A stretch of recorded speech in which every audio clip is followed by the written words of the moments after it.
Hello everyone, welcome to Pitambara educators. इस video में हम Kumaon university BEd fourth semester subject gender school and society की third unit का topic issues and remedies in secondary education discuss करेंगे। So issues and remedies discuss करने से पहले हम what is secondary education discuss करेंगे। इवन अगर एग्ज़ाम में भी इससे रिलेटेड क्वेश्चन आता है like what are the problems in secondary education system, या फिर सेकेंडरी एजुकेशन सिस्टम की कोई प्रॉब्लम दी और आपसे रेमेडीज़ पूछिए, तो पहले आप सेकेंडरी एजुकेशन सिस्टम क्या है ये समझेंगे। So it starts with the classes 9 to 10th। तो 9 to 10th की जो क्लासेस होती हैं उन्हें हम बोलते हैं secondary education system, which let's to उसके बाद आता है आपका हायर सेकेंडरी क्लासेस या फिर सीनियर सेकेंडरी क्लासेस जो होती है 11th-12th। It serves a bridge between elementary and higher education. तो एलिमेंट्री मींस प्राइमरी एजुकेशन और हायर एजुकेशन के बीच में ये ब्रिज है, यानी कि प्राइमरी एजुकेशन के बाद सेकेंडरी एजुकेशन आती है, उसके बाद हायर एजुकेशन या फिर सीनियर सेकेंडरी एजुकेशन आती है। It prepares young persons between the age group of 14 to 18 years for entry into the world of work. It means कोई जॉब करना चाहता है तो after secondary education they can do the job also, या फिर कोई हायर एजुकेशन के लिए जाना चाहता है तो उसके लिए भी प्रिपेयर करता है secondary system. Now the problems of secondary education system. First problem is aimlessness, यानी कि कोई ऑब्जेक्टिव ही डिफाइन नहीं है, कोई एम ही नहीं है। अब तो एजुकेशन पॉलिसी में इम्प्रूवमेंट आ रहे हैं, बट पहले ऐसा था। अब इस प्रॉब्लम के लिए रेमेडी क्या है? ओब्वियसली कि अगर कोई एम नहीं है तो हमें एम पहले डिसाइड करना चाहिए, then only we will go for achieving that aim. तो एम हमें लिस्ट करने चाहिए like development of democratic citizens, increase in professional skills. तो स्टूडेंट्स के प्रोफेशनल स्किल डेवलप होने चाहिए, उनको डेमोक्रेटिक सिटीजन बनाना चाहिए। Next, development of personality, student की पर्सनैलिटी डेवलप होनी चाहिए, उसके अंदर लीडरशिप क्वालिटी डेवलप होनी चाहिए। तो ऐसे कुछ हमें एम्स पहले लिस्ट करने चाहिए, then we should work for the achievement of these aims. Next is unsuitable curriculum. So student के कंप्लीट ओवरऑल डेवलपमेंट के लिए करिकुलम जो होता है वो अनसूटेबल होता है if it is single track, impractical और मर्सेनरी। सिंगल ट्रैक में सारे स्टूडेंट्स के लिए एक ही प्रीफिक्स्ड करिकुलम है, अलग अलग स्टूडेंट्स की इंटरेस्ट होते हैं, उसके हिसाब से उन्हें अलग अलग सब्जेक्ट नहीं मिलते हैं, उन्हें सेम टाइप के सब्जेक्ट्स लेने पड़ते हैं जो भी स्कूल में अवेलेबल होते हैं। So this curriculum is unsuitable for students. Next is impractical. तो जो करिकुलम है वो बिल्कुल भी प्रैक्टिकल लाइफ से रिलेटेड नहीं है, एनवायरनमेंट से रिलेटेड नहीं है, या स्किल जो हमारे जॉब से रिलेटेड एम्प्लॉयबिलिटी स्किल होते हैं वो भी इंक्लूड नहीं होते हैं। हालांकि अब तो सीबीएसई बोर्ड ने और आईसीएसई बोर्ड्स ने करिकुलम में काफ़ी चेंजेस किए हैं, तो उसमें जो है फिर भी प्रैक्टिकल लाइफ से रिलेटेड सब्जेक्ट्स हैं, एक्टिविटीज़ कराई जाती हैं, बट अभी भी बहुत सारे बोर्ड्स ऐसे हैं जिनमें ये सारी चीज़ें इंक्लूड नहीं हैं। So for that curriculum is impractical. Next is mercenary.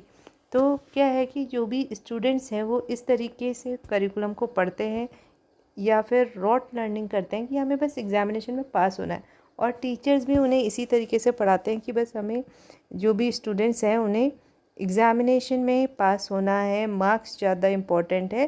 तो इसके लिए रेमेडीज़ क्या है? Curriculum should develop different abilities and capability of the student.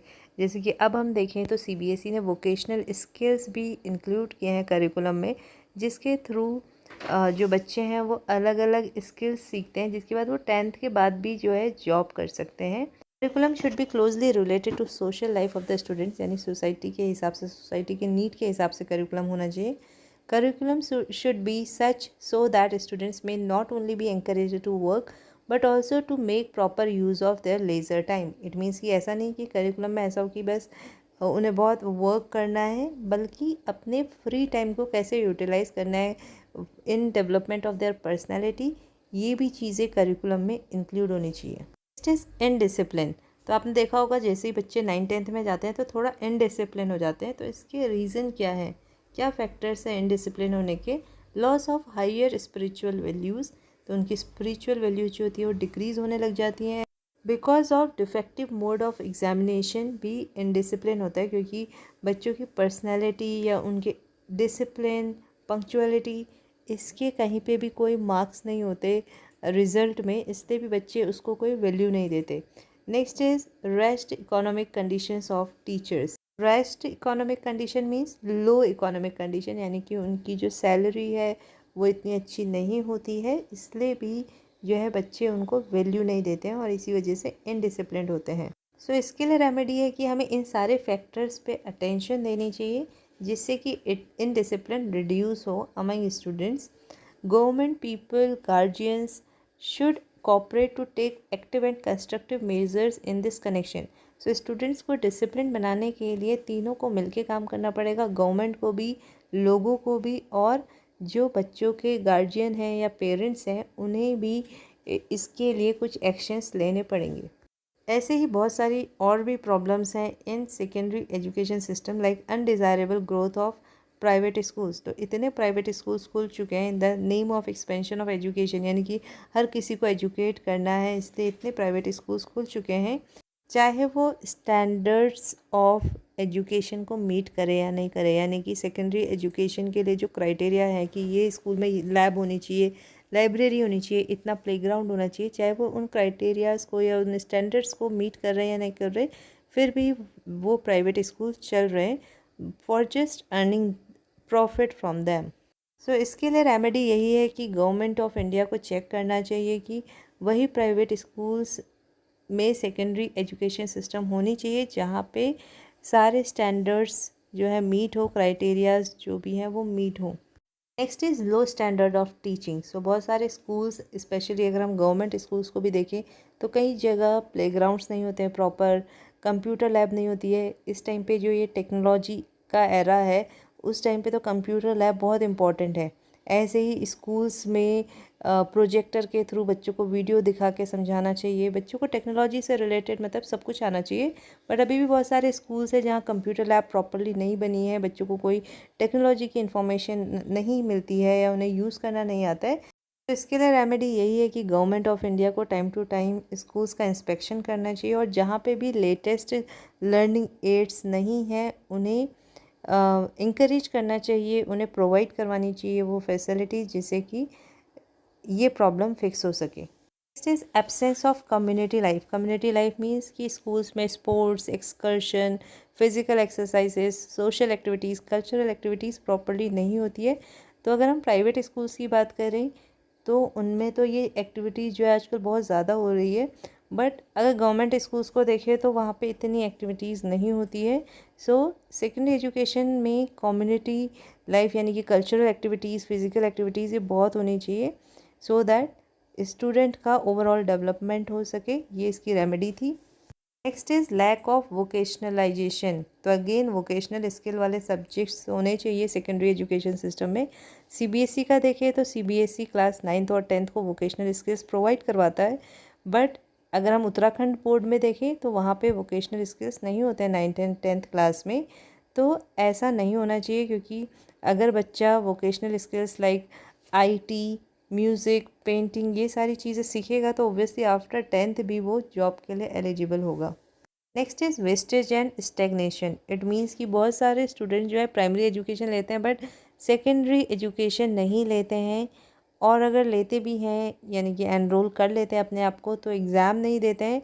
और पहले तो ऐसा भी होता था कि स्टूडेंट्स जो है एग्ज़ाम देते थे पर बहुत कम स्टूडेंट्स जो है सेकेंडरी एजुकेशन यानी कि क्लास 10th पास कर पाते थे। आपने भी सुना होगा कि पहले से जो 10th क्लास का बोर्ड एग्ज़ाम था उसको बहुत टफ माना जाता था क्योंकि बहुत कम स्टूडेंट जो है 10th क्लास पास कर पाते थे। इसके लिए रेमेडी यही है कि टीचिंग मेथड चेंज करना चाहिए, ऐसा मेथड यूज़ करना चाहिए कि बच्चों को इजीली कंसेप्ट समझ में आए और उन्हें रोट लर्निंग की हेल्प ना लेनी पड़े, उन्हें समझ के वो लर्न करे कंसेप्ट को।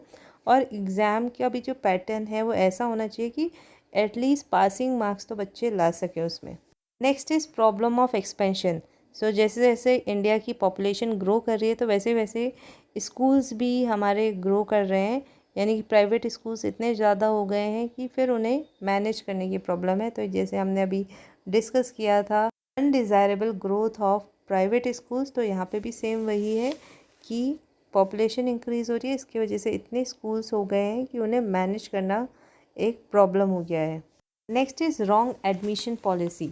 सो 9th एंड 10th में जब बोर्ड में बच्चे को एनरोल करते हैं तो उस टाइम कुछ स्टैंडर्ड सेट होने चाहिए कि जब बच्चे को इतनी नॉलेज है तभी उसे एडमिशन मिलना चाहिए क्लास 9th में। अदरवाइज़ इससे क्या हो रहा है कि ज़्यादा से ज़्यादा बच्चे जो है 11th-12th पास हो रहे हैं, बट फिर उन्हें एम्प्लॉयमेंट नहीं मिलता क्योंकि उन्हें नॉलेज ही नहीं होती, उन्होंने बस एग्ज़ाम पास करने के लिए पढ़ा होता है।